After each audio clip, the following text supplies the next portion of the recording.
On the way back from Lewis's funeral, my mom told me to start packing. She waited until the day before we left to tell Edie. I'm not sure if she wanted to make it easier or harder.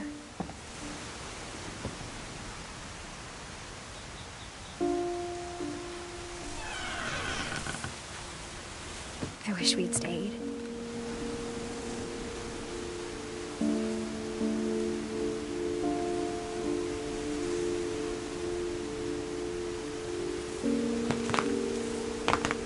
But I understand why we left.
What happened that night had been coming for a long time.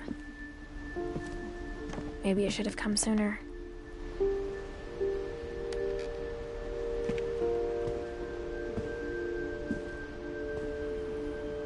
But it had to end one way or another.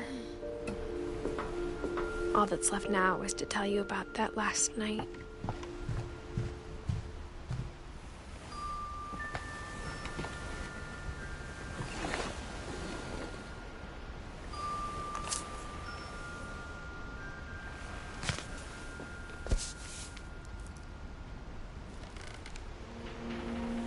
That whole last day, Edie just watched us pack and didn't say a word. Until supper, when she raised her glass and said, "To our final night together, and all our final nights apart." Grandma, you know what I said about alcohol. Some of your medications are very Edith, specific. I left a present for you in the hallway. Why don't you go open it? The grown-ups have to argue now. I'm sorry, you're right. We're all leaving tomorrow. Let's just enjoy our last... I'm not leaving. Edith, you're excused.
The power had been shut off that morning, but Edie always had plenty of candles.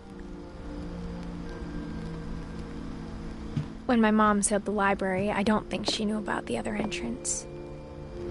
Or that Edie had a key to it.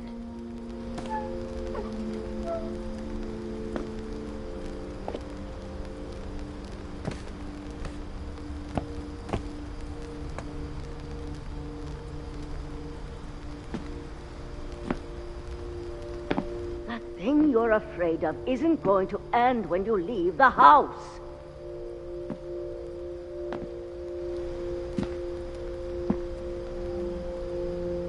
Edith has a right to know these stories. My children are dead because of your stories. I think it's best if Edith and I leave tonight.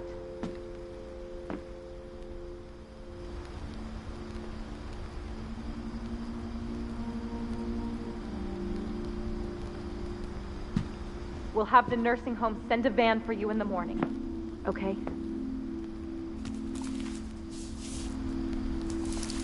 Dear Edith, there's so many stories I wish I could tell you, but there's only time for one. This is about what happened on the night you were born. That night, the tide went way, way out. It was the first and last time I ever saw the old house aground.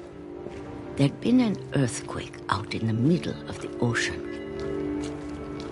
They called it the lowest tide in 1,000 years. God, it smelled awful. You know, I've seen that house every day of my life.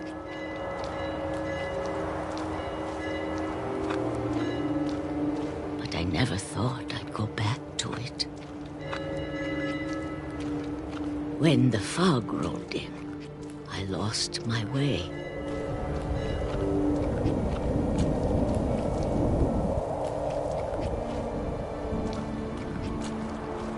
I got turned around.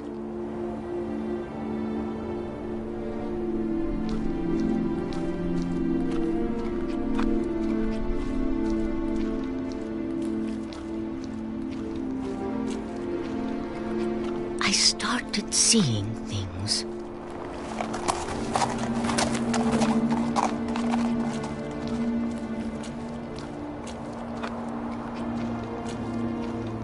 Things I'd forgotten had ever existed.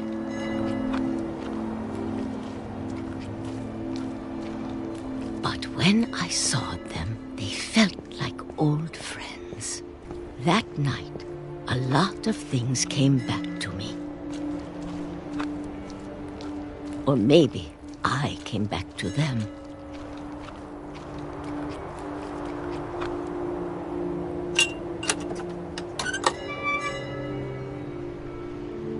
Things I can't explain, but that I need you to try and... Edith, what are you doing in here? It's mine! Edith! Mom, you're gonna rip it! Let go! I kicked and screamed, but Mom dragged me to the car.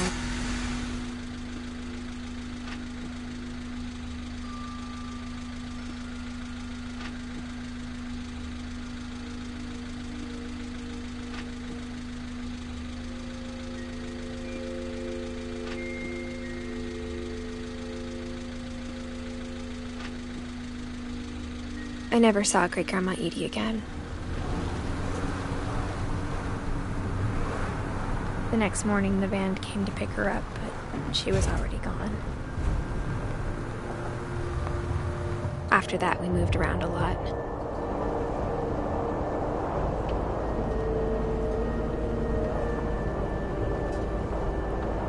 We both tried to make the best of it.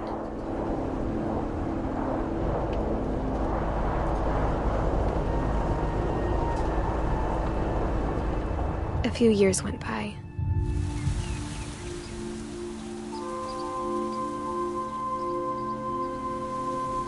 My mom didn't like to talk about it, but she started getting sick a lot.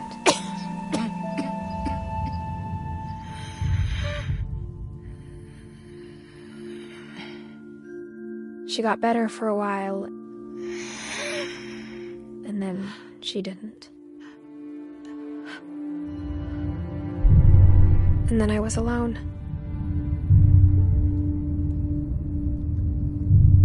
The last Finch left alive.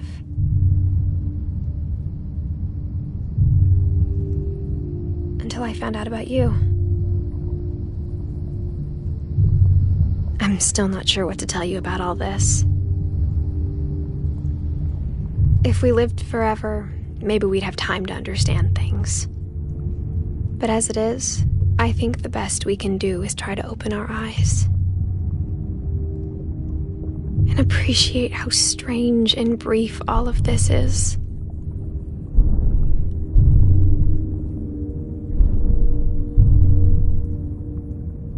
This journal was supposed to be for you. But now I hope you'll never see it. I just want to meet you and tell you all these stories myself.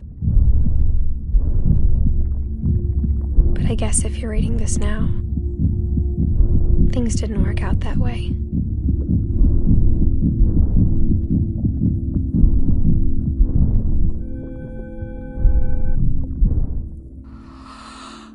This is where your story begins. I'm sorry I won't be there to see it. It's a lot to ask, but I don't want you to be sad that I'm gone. I want you to be amazed that any of us ever had a chance to be here at all. Good luck.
That whole last day, Edie just watched us pack and didn't say a word.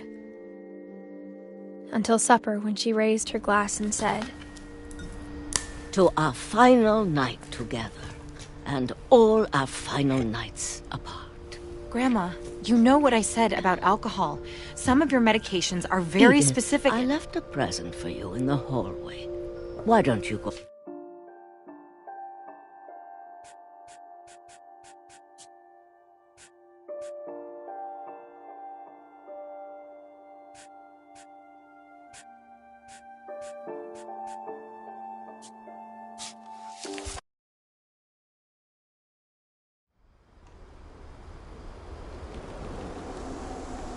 I can't imagine my mom ever writing poetry, and yet... A poem for Gus, who always said the wedding was a bad idea. Our father never hit us kids, at least not very hard, before the day my brother said with teenage disregard that he'd be dead before he'd see a wedding in our yard.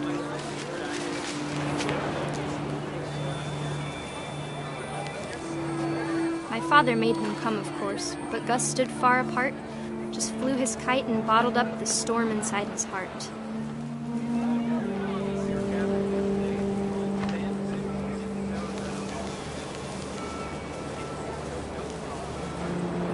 I tried to talk him out of it, but though he'd never met her, "We don't need a stepmom," were the words that I now remember. pronounce you husband and wife.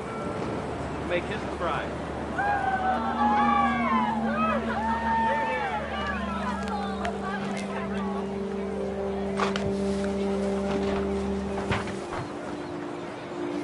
time for photos came, Dad ordered him to come here.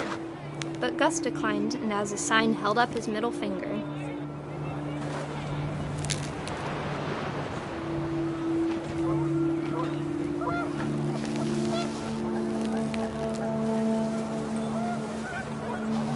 The wind picked up, and panicked geese appeared and quickly went.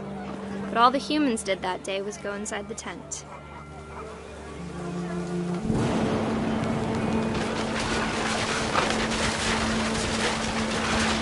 The rain came down in buckets then, but no one seemed afraid that nature might destroy the tent our dad had crudely made.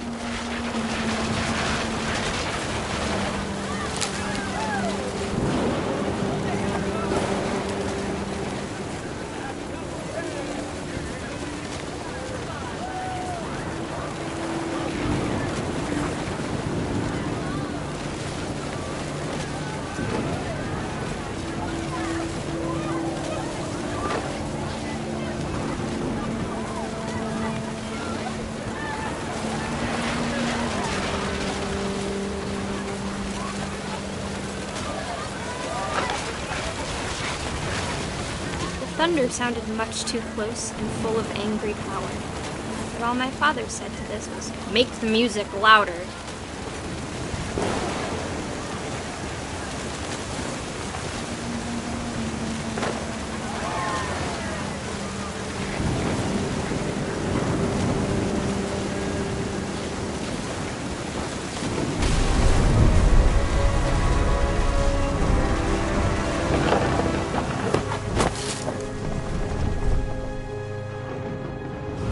I wish that I could truly say I thought about you on that day.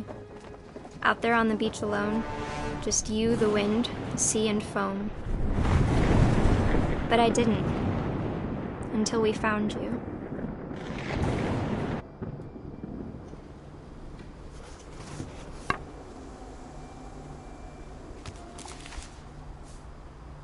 She never talked about him, but Mom told me once if I was a boy, they were going to name me Gus.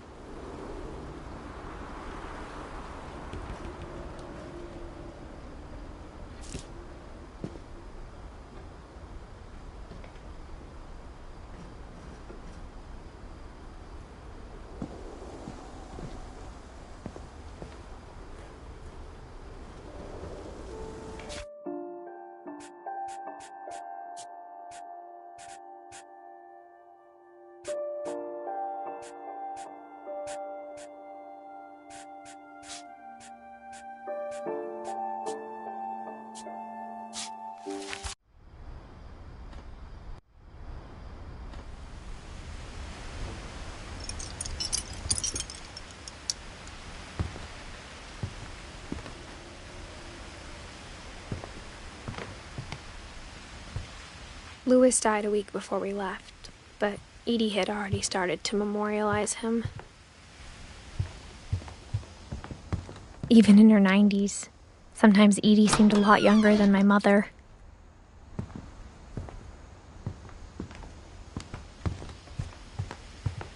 Her room was like a museum.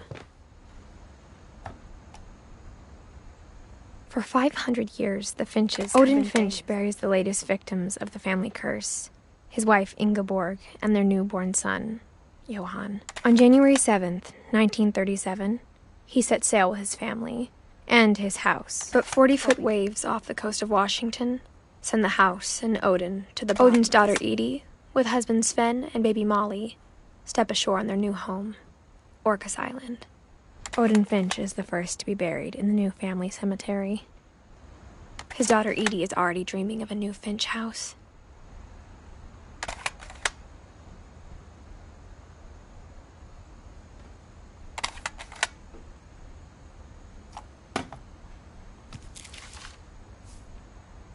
Whatever's wrong with this family, it goes back a long ways.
I knew Grandpa Sam had a twin, and that he never talked about him. I guess my grandpa didn't like history any more than my mom did.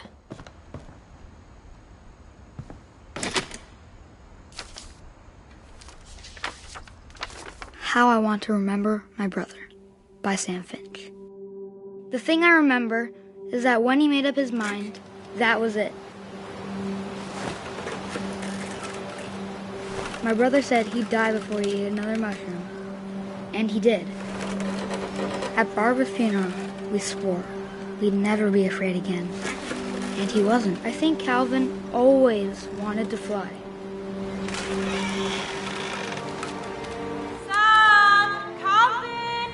Dinner's ready! Coming! But that day, he finally made up his mind to do it. I told him going around was impossible.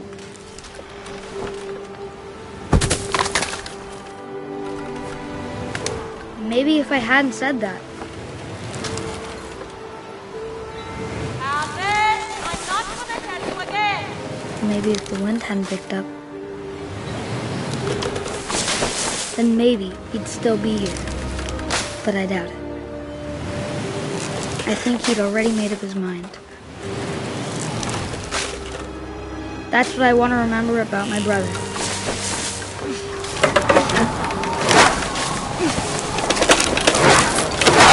The day he made up his mind to fly, and he didn't.